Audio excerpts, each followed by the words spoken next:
All right, so let's start, right? So I think we can start and then we can have more people joining us. So,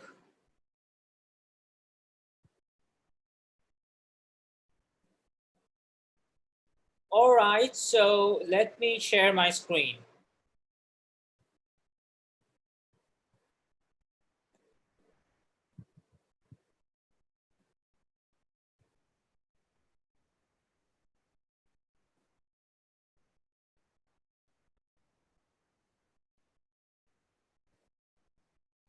All right, so here we go.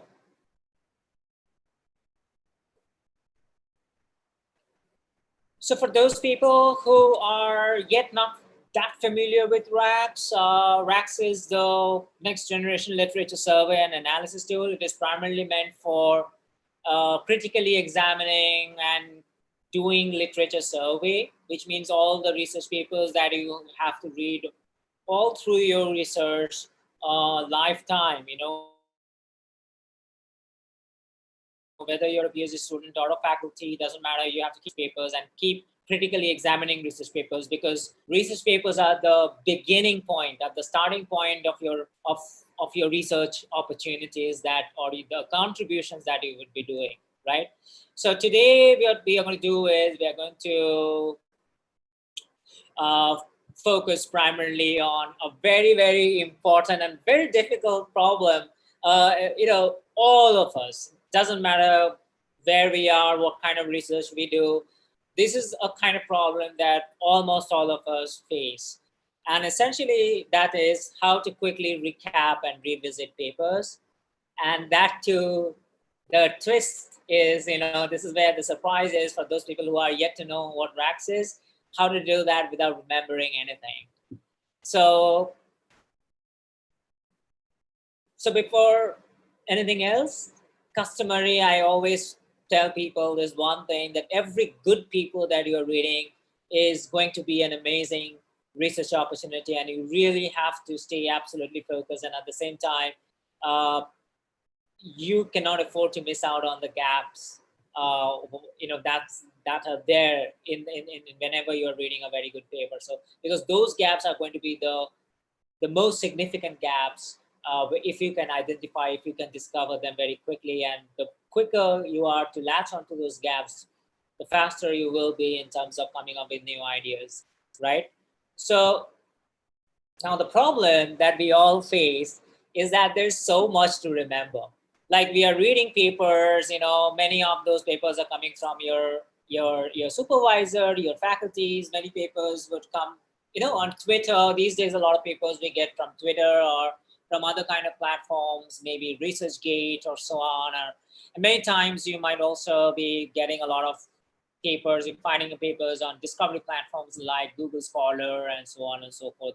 Many times what you do is that while reading a paper, you look into the references or citations of the paper, and then you collect those papers and read more of those papers. Or you can also do, what are all the other papers that have cited a paper that you are currently reading, and then you go to those papers, we have cited this paper, and again you could bring them into your folder, right? But the problem is that it suddenly explodes into this exponential kind of a growth, as you can see in this cartoon, that suddenly it becomes totally unmanageable, because you have now so many papers in your to-do list. You have so many papers that can proliferate like anything, especially in those sort of disciplines where the velocity is really, really high, is very high, where the number of papers per month or per every 2 months is going to be a lot. And that's where things becomes completely bizarre. I mean, even for those topics or for those research problems where the number of papers are slower, still it wouldn't be that slow, in the sense that still you always have to keep up. And also, it's not just about the new papers that are coming up every year, but it's also about the older papers that can be extremely useful and important. So you always have to go back in time while you are doing literature survey at the same time, right?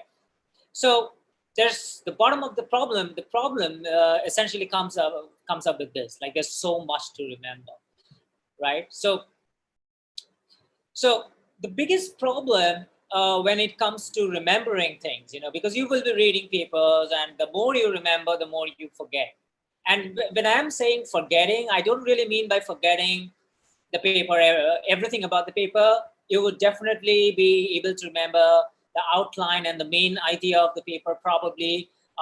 That also depends upon how many papers you are reading, and that also depends upon uh, the velocity, which means the number of papers that you are accumulating every month, or you are reading every month, right? So, but then this problem still remains, which is the deja vu problem. I call it the deja vu problem, which means that imagine that you are reading a paper, and you are reading this particular section of the paper, which means a specific aspect or a specific details of the section. So how many number of times do you feel that, hey, I have read something very similar, this particular details, and I'm not able to remember exactly where that was? Or maybe you're able to remember roughly which might be the papers, but again, you have to go back to those papers, and again, you have to go through that entire paper, and again, you have to figure out, okay, where was that specific thing that resembles what you're currently, that paragraph that you're currently reading right now. So as you can see over here, this guy is like reading this experimental design in this one paper, and then suddenly she feels like, hey, I just can't remember where, but I've seen something very similar. I've seen a very similar experimental setup or experimental design somewhere else, and I'm not able to remember where. So what we did was we did an extensive survey, and we also got some statistics from some other places to figure out how many people actually go through this issue. So what we found out was that roughly 60% of the people responded back saying that they either find this problem to happen all the time or fairly often. And 30% said, responded that, yeah, it happens sometimes. So if you say that in total, if you look at it, that's kind of like 90% people actually go through this issue at some point or the other, with 60% people having it all the time, almost all the time, very, very often. And it's only like less than 10% of the people who respond to saying that they don't have this issue, which means that probably they have a very good memory. But I'm not sure, to be very honest. So today the discussion will be essentially on this, which is memory retention, right?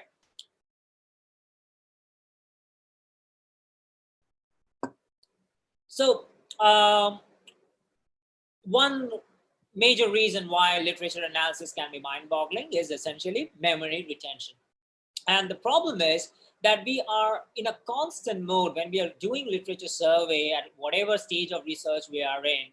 We are in constant mode of either comparing and contrasting the problem formulations and how they evolved over time as you are reading different papers of different years, and or you are more interested in focusing on the approach formulation and how that evolved over time, or you're more focused on the evaluation section and how that evolved over time. And by the way, how to dissect a problem formulation and how to dissect an approach formulation, those were the stuffs that we have already covered in previous Saturdays. And Ketu, you can just send links of these two sessions. For evaluation, we are going to cover next Wednesday. We are going to cover the evaluation section, like how to dissect an evaluation section and try to get research gaps out of it. There's just a little digression, but yeah, so essentially, that's one thing that we are always doing. Now, while we are comparing and contrasting, what we are also doing is that we are essentially trying to bring back the past, which means what we have already read before, and connecting that with the present, which means what we are currently reading. Isn't it so? So that's what we always have to do. So while we are reading something and while we are getting new ideas, as we are reading something, we always have to refer back to what we have read before. And not just what we have read before at an upper level, but to the very specific details of what we have read before, right? So that's what compare and contrasting is all about. And if you're not able to do that quickly, then that's a problem, right? And that's what we are going to see, how you can actually do that in Rax super quickly. And then finally, you need to maintain a working node for those connections that you're making, right? Which is essentially the gaps. Connections would mean the gaps that you're finding out, right? So that's the crux of today's session.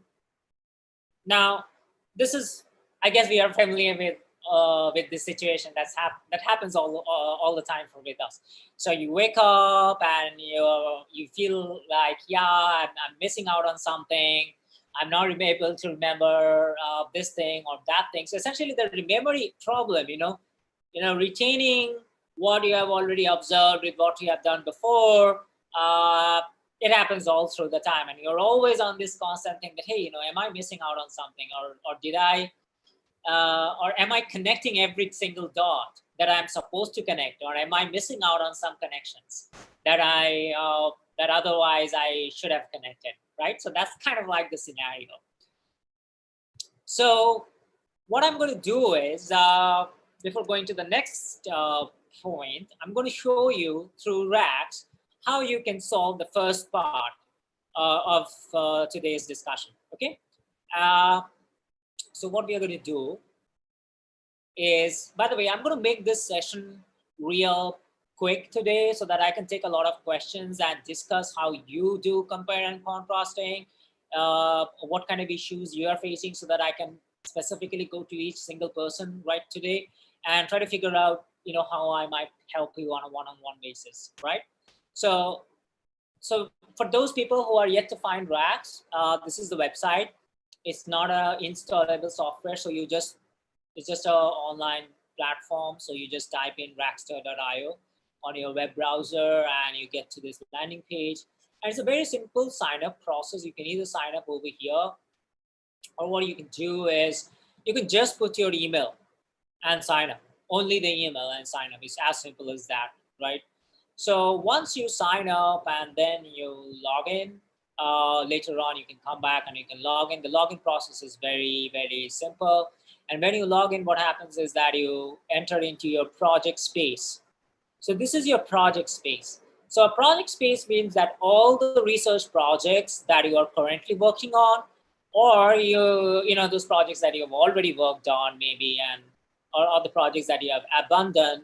And many of these projects which you're currently working on can be quite complementary to each other or related to each other.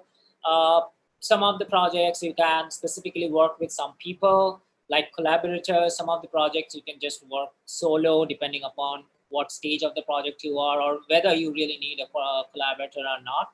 So that's what it is.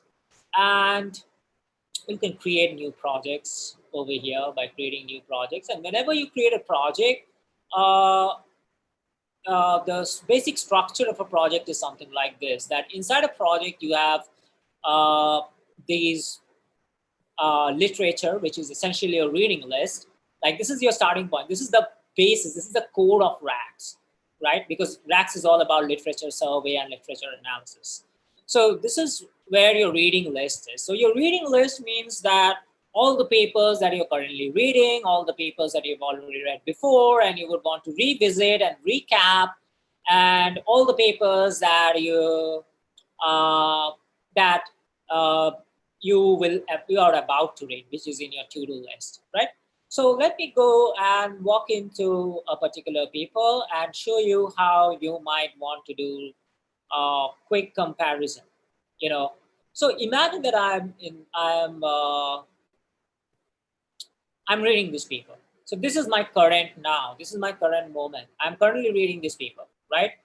And as I'm reading this paper, and so while I'm reading this paper, I'm going through this first page. So yeah, I'm done with the first page. I'm going through the second page. And then suddenly I feel like, hey, you know what? This is one particular paragraph. I think the main idea behind this paragraph, this particular paragraph that I'm currently selecting, I think I've seen that somewhere else. I think I've read about this before, the central idea of this paragraph, right? I think I've read that before. So, but then I'm not able to remember, because I have so many papers, not just in this particular research project, but in so many other research projects, and I am not really able to remember which papers would be those papers that have something so related to the central idea or the central theme or the central narrative of this particular section that I just selected.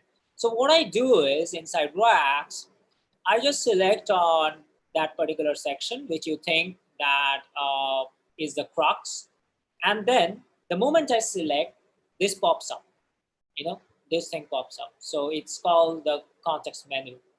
And then over there, you have something very interesting. And this is for the first time. This is a very, very unique feature that you have. So there is something called compare from your collection. Okay, as you can see over here, compare from your collection button. So it's a button. Now, what happens is the moment you select this section, Rax automatically, the AI part of Rax, the AI inside Rax automatically starts understanding what is the core idea of this section, which you just selected, right? What is the core narrative? What exactly is this section trying to talk about? And then what it does, the moment you hit this click button, it tries to figure out whether there are other people's in your entire collection. Oops, sorry about that.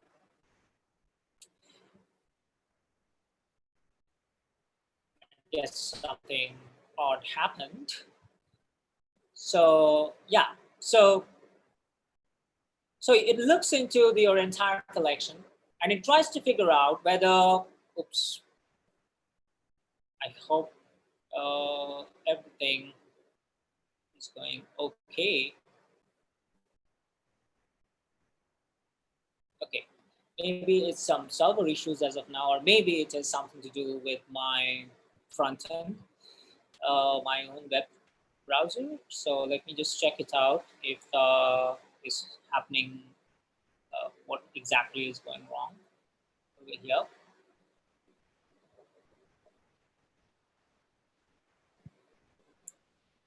Yeah, I think it should work now. If it doesn't, then I will just show you something which has already been done. I think there is some issue going on with the maybe some bugs coming up. So what I'm going to do, I'm going to show you something that I have already done before, and it's kind of working. And I guess maybe there's a little bit of bug that we need to fix, and then I guess it should work. So what would happen if you do that is something like this is going to happen. That all the papers from all across your projects will come up, something like this, right? Together with that section that actually is related to this particular section. And then the moment you pin it, it gets pinned with this particular section. Okay? So the moment you pin it, it gets pinned with this particular section. And then later on, so essentially what really happened, if you look at it carefully, what's going on is that the moment I feel like, let's say this is a section and I initially felt that, hey, I think I have read something similar, but I'm not able to remember where. So I just select this section as I showed you. I just select this section. And since right now it's not working, so I can't show you right now, but once you click on it, this thing will pop up. This sort of things. And if there are multiple such things are going to pop up. And then you can connect that with this section. So the moment you connect it, this connection comes up. As you can see over here, this connection comes up. And the moment you click on the connection, then what happens is that you can now take some notes over here. And you can say that, okay, all right, so this is the similarity, this is the dissimilarity, and this is the gaps, this is the research gaps that I found out, and maybe these are some of the to-dos that I need to do, and so on and so forth, right? And you can just put the remark over there. So what's currently happening? You are not just finding all those papers that were there in your collection that you might have read some, like this one I read on August 25th. That's a long time back, right? And it just popped up, right? So essentially, I really don't have to remember specifically that, okay, so the discussions and conclusions section of this particular paper was actually where I was having that déjà vu And this is the section that actually was creating that deja vu within me, that, hey, I've read something very similar. So even if you don't remember something, but you have a hunch that probably there might be something that's out there in my collection, which might be related to what I'm currently reading, you should use this feature. You should use this feature, right? Then what happens is, once you use this feature, uh, but if you want to look at more details on this paper, you can always click on this paper, and it would open up on a tab. I think there's something going on the, probably the guys are working on some of the live stuff servers. I guess they are trying to come up with a new version. That might be one of the reasons why this is not working. But so that's one thing, right? So this is it. And now what happens is that when you come back to this paper, let's say you're coming back to the paper, you click on this all these purple zones, and these purple zones are the connections essentially. So you can very easily remember what exactly is associated with what, and what was the notes that you took while you did that connection, right? You can go to some other section. As you can see, all these sections have their own little connections, and you can actually look into all the sections. So every paper is kind of like now stitched together, right? Every paper has their own stitching essentially, and that's sort of like the uh, that, like, as you can see over here in this section, I actually connected two different papers. One is coming from this project called Reviewer Management System. Another one is coming from the same project, which is Research Paper Summarizer, which is the same project as this project. So it's not just bringing out papers from only this project, but it will be able to bring out papers from multiple different projects together, right? So that's one very, very powerful feature that we have. I'm extremely sorry for the bugs that's coming up, but probably within another hour or so it should be fixed. So so now let's look into the other aspect of this thing, which is revisiting. Now, what happens when you are revisiting a paper? So first is to find the paper. That's the first problem that we solve, which is, what are the papers that I have forgotten about, or the sections of the paper which I just simply can't remember those details, and just to get them back, just to make them pop up one more time, right, while I'm reading something. So that's something that we have solved. But then the other problem is that now, if I have to go into the details of that paper that better, and to compare and contrast better, or to revisit a paper, a particular paper, now it becomes quite tedious if I have to read the entire paper again, isn't it so? Now what we did was, we did a survey, a comprehensive survey, and we asked people, like, how much time do you spend in revisiting a paper?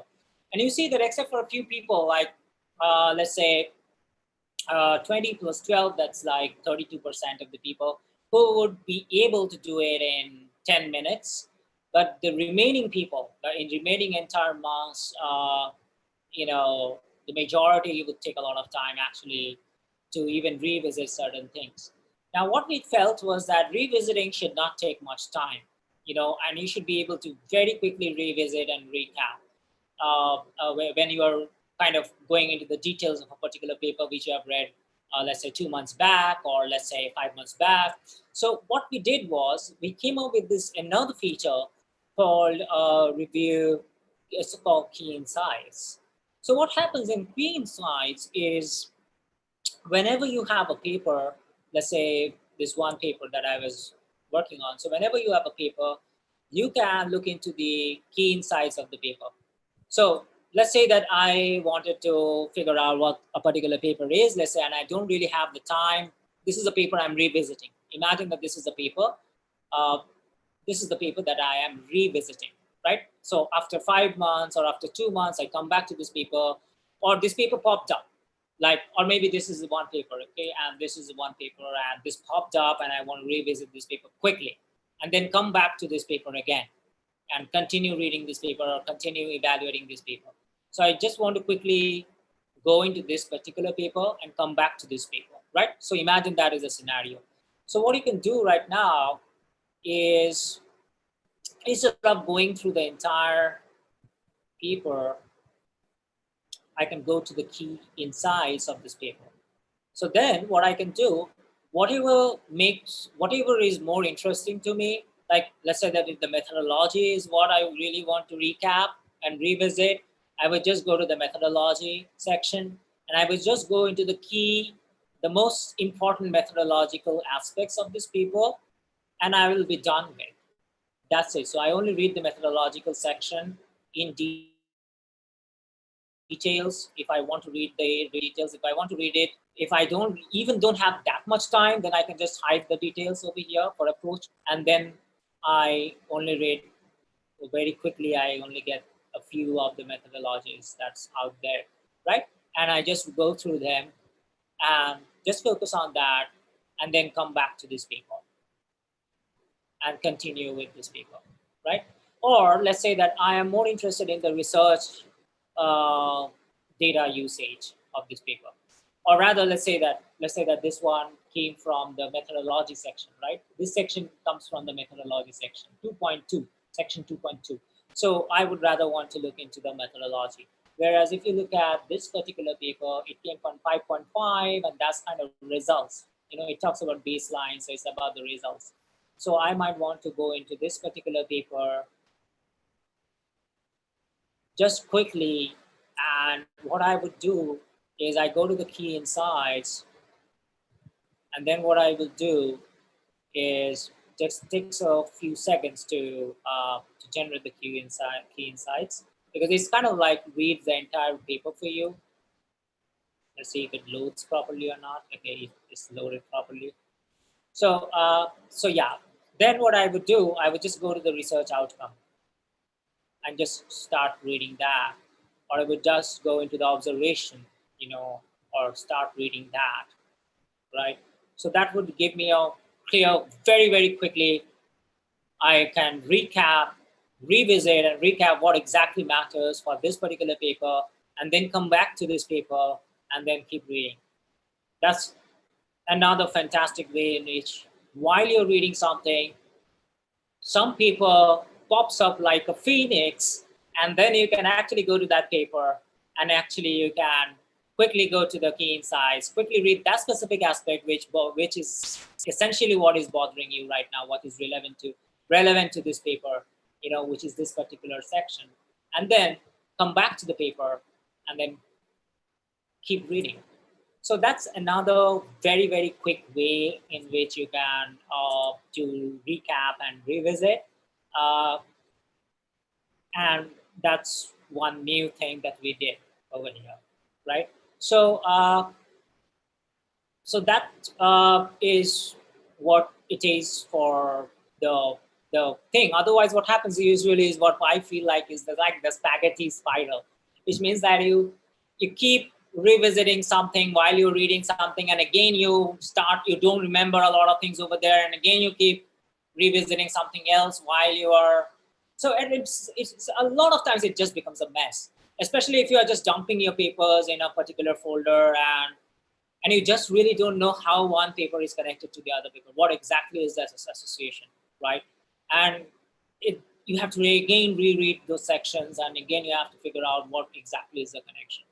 And there is no real, and you have to take a hell lot of different notes, and you have to again, you will start spawning up all sorts of documents, Google Docs or Words or Microsoft Word or something like that, just to keep notes about how one paper is related to the other paper, and then that paper is related to something else. And as you will see, the more number of papers that you have and the more number of interconnections that you have, it just becomes a mess, because it's not really flat. It's like a graph, isn't it? So the relationship is like a graph. So essentially, it's very, very difficult to maintain that graph association, the graphical association on a piece of Word document or a piece of Google Docs or something like that, or any kind of note-taking platform. It becomes extremely difficult, right? So Finally, just to tell you that ideas are precious and this should not happen. It used to happen to me a lot. I would go to the sink. When I was a PhD student, this used to happen a lot. Like I would go to the washroom, I would have an idea, as I'm coming back, and while I'm discussing and I'm in the middle of many things, and then when I really get to sit down and chalk it out and try to connect things together, I kind of that idea becomes quite fuzzy and hazy. And it used to happen a lot to me. I don't know about you. So maybe I can now take not questions, but really your own experiences. I would love to know how you manage these issues and how you do things.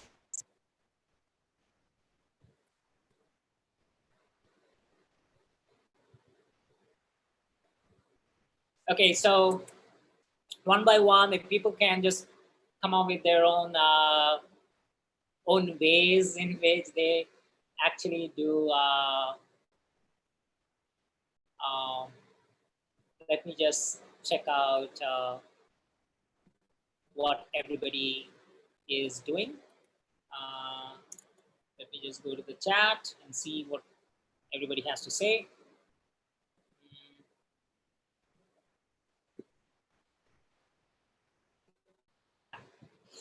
All right. So, hi, Ronak.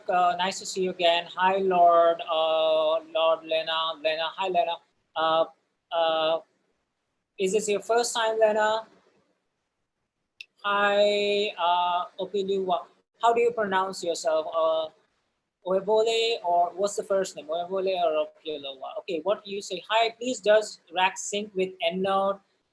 Yeah, you can. You can. It syncs with EndNote. I'll show you with an example. So what you can do is whenever, let's say that this is your particular, or let me go to a project.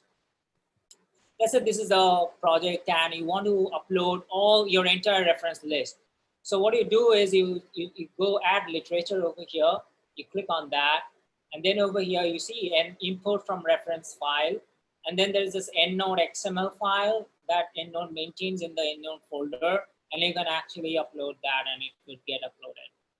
So that's something that you can do, right?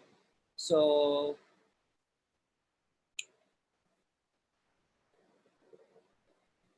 some people we have to pay and get, but they can get in some other way without pay. Shall we view such papers in this software?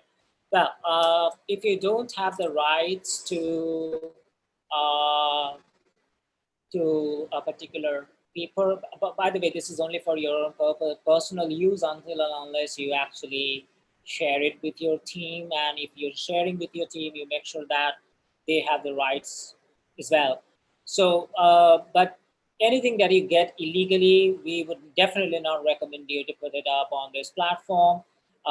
You should make sure that you have the rights to the papers that you are reading, right? Uh, since it's a web-based platform, where does our data reside? Who owns it at the end of the day? Secondly, what happens when our subscription ends? Great. So Victor, what happens usually? So we are actually hosting it on AWS, Amazon. We have our own security layers on top of it.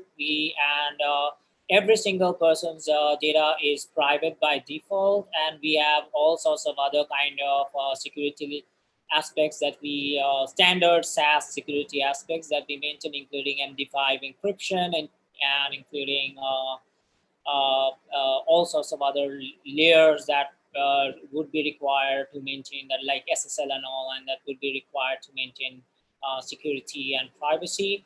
I also would like to mention something that if you're using the drafts, or which means that if you're putting your own ideas inside drafts, then like as an example over here, then I would always encourage you that if you think that this is your own idea, you should actually click on this, which is you can actually put a timestamp based Creative Commons license to your own work, so that we know that this is a claim, you are making a claim that this is your own copyrighted stuff, right? So, and we give you all sorts of flavors of Creative Commons license with a very layman in a very layman way of understanding what each one of these licenses are about. And it's up to you to share. So by default, everything is private. Nobody can see your work. And since we are academicians ourselves, we make it absolutely important that everything is highly secure and highly private, because we are from academia ourselves and we understand how important things are, sensitive data is. So there is no third party involved that of any sort, including any of our partners, that would ever get to touch or even smell your data. And when you are unsubscribing, you have a view only. You get into a view only mode, which means everything is frozen, but you can always download your data. So whatever you have on Rax, you can always see it, and you can always download it if you unsubscribe, right? So we maintain the GDPR policies. We maintain the other, laws that we have to maintain when it comes to digital copywriting and privacy and security. So that's something that we make sure that we do, right? Uh, uh, Let me know if that was good enough as an answer. How many papers can be stored in one project? So I'll just show you. So essentially, so I'll just show you with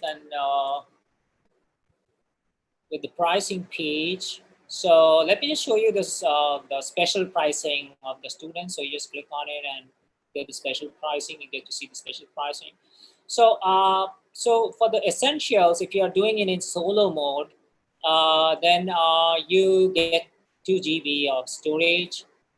If you need more, then you go to the Pro and you can get 10 GB of storage. And if you need more, you go to the Premium and you get 100 GB storage. So that's how much of storage you have. And if you need more than 100 GB, then you just send us an email, right? And we'll figure out a way for you. So that's how it is. And let me see if there are some other questions. Is there any limit to it? Yes. So as I said, so there's no limit per project, by the way, Bhavna. There's no real limit per project. So this is like total. This is the total storage that you get. And you can have multiple projects. Like in the solo, you can have 5 projects, right? Please also illustrate the possibility of syncing with Mendeley. I use it as a reference manager. So it's just the same thing, just the same way as I,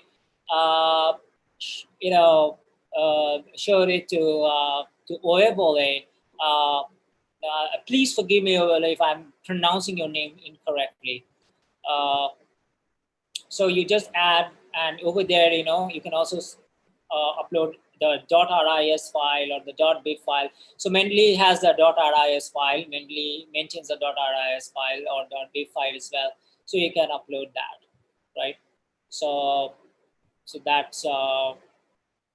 But I want to tell you something, that this is not a reference manager. So don't really look at it this way, that this is an alternative to a reference manager, because this is not really. And I think you're pretty.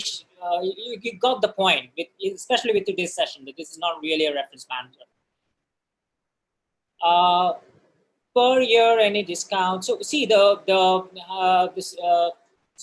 so the student discount is always already, it's a discounted pricing, okay? But if you need more, if you're feeling that there's, I want to tell you something, that if you look at it, the annual is less costly than the monthly. And if you just look into the non-student pricing, that's like $8, $12, and $20.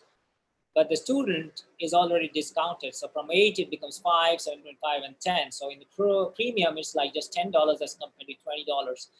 And if you carefully look at it, you'll find that most likely you are going to spend 3 to 5 times more on your monthly coffee if you're a coffee aficionado, or if you're a chai or tea aficionado. You would be spending 3 to 5 times more at least on a cup of coffee or a cup of tea every month, right? And this is a monthly deduction, in the sense that we don't charge you upfront, so that is easy on your pocket. So that's another interesting thing that we do, which is very different than many other places where you have to just upfront pay something, right? Because we know you are students and it has to be easy. And even if you are finding some pinch, let's say that this pricing itself is kind of like a barrier and you really, really want to use Rax and you still feel that there's something going wrong, going about this pricing that stops you from using it, do write us an email and we will talk it out and we will see how. But definitely we will try to make sure that we do something about that. So,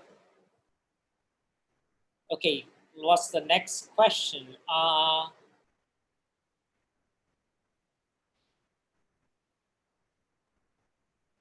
Hello, Sana. Hello, Sana Fan Khan. What do you do? Where are you from? Would love to know. Uh, by the way, I would love to know from all of you guys how you guys do recap and revisiting. Like, is it a big deal for you? I mean, these issues that I discussed, these surveys. I mean, do you relate to these surveys at all? Like, these deja vu issues that people face. How many of you relate? Say yes. And how many of you do not relate? Say no. Let's just have this fun thing going right now. How many of you have the deja vu moments?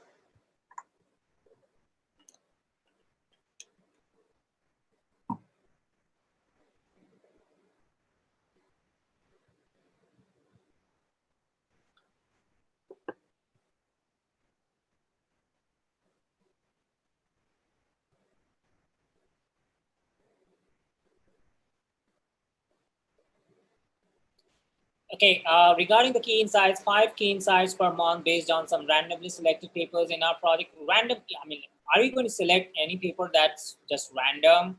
Are you going to first of all put any random paper in your project? I'm definitely sure you're not going to do that, right, Victor? So, and definitely you're not going to put something which doesn't make sense even, right? So, okay, yes, I do. Finding it really difficult to craft a review paper. So random would not definitely mean that a paper that is unrelated to your project. Isn't that so? Is that correct, Victor? Because you wouldn't be putting papers that are completely unrelated to your project. So essentially, there will be papers that are related to your project. So it's kind of like a monthly sort of a thing. So if you are having 5, if you are in the solo mode or if you are in the essentials mode, then you kind of like have 5 papers a month. But when you just sign up, you get 5 papers for free. So essentially, the first month you get 5 papers for free, and then 5 papers per month, which is essentially 10 papers per month for the first month. And then for the subsequent month, you get 5 papers a month. But if you need more, then you just pay $2 more, somewhat like $2 more, and you get 25 papers per month, which is quite a big, well, quite a lot of papers, right? So per month. So the way we looked into it, uh, okay, you have 100 papers in your project. How does it select the best 5? I mean, it doesn't really select the best 5, but what you can do is while you're reading one paper, you can use the compare and contrast thing and feature, and you can then select out, okay, what are all the other features that are closely related, other papers in your collection that are closely related to this one paper that you're currently reading, and then you go and look into the key insights of those papers. So that way you make sure that you are always narrowing down to those papers which are the most important as compared, as depending upon what you're currently reading. And if you need more papers, I mean, by the way, how many papers do you really read per month? What we figured out in our own survey is that people don't usually end up reading 10 papers a month, not more than 10 papers. That's the average. And that's how we decided on this thing that, 5 to 10 papers is usually the average. So that's why we felt that, okay, 5 papers, 5 key insights per month is good enough for people who would not be reading a lot of papers. But for those people who read a lot of papers, we did it like for the pro version, we made it 25 papers, 25 key insights a month. So that's how we we calculated that thing. So it's all completely based upon our survey. So I don't think you are going to read 100 papers a month, but okay, I think in that case, Victor, you definitely need to drop me an email, and we have to figure out, what exactly is your use case. Because if you're reading more than 100 papers a month, if that is your use case, then we definitely need to chat. So, Ketul, if you can just give your email account so that we can have a one-on-one conversation with Victor. You can just come over 15 minutes, 10 to 15 minutes of Zoom, and we can have a conversation with you. So Shubham, you're Shubham from fourth floor. What's fourth floor? Which fourth floor are you from?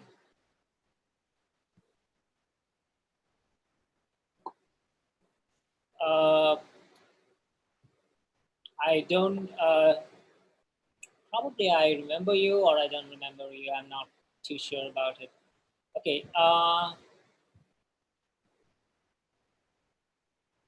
Any other question?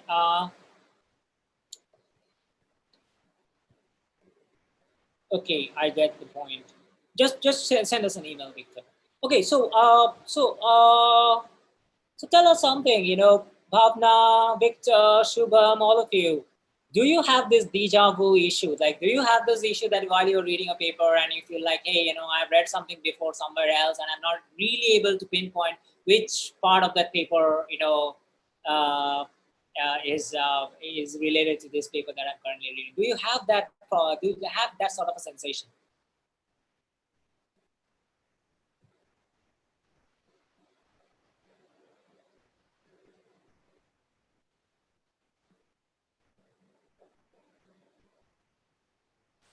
So just type in deja vu. Yes, that's the code word.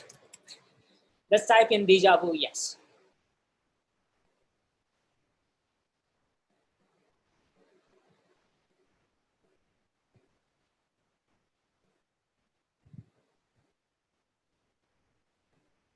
Okay. So do you think, Bhavna, this can actually, yeah,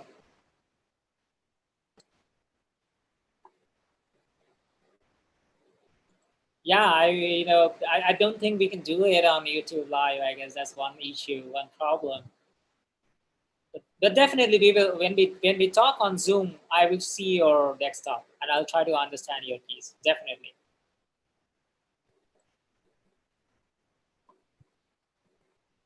Anybody else? Deja vu, yes.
No query yet. Okay.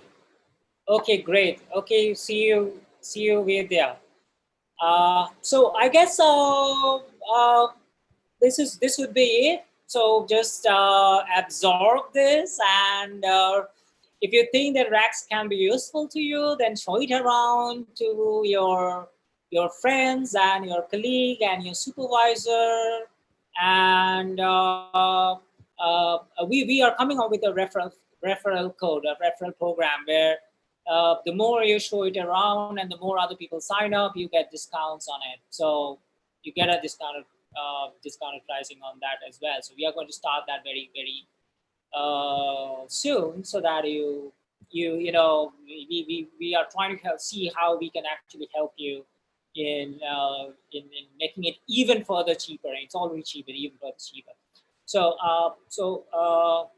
any other question, just feel free to email me at suresh@raxter.io.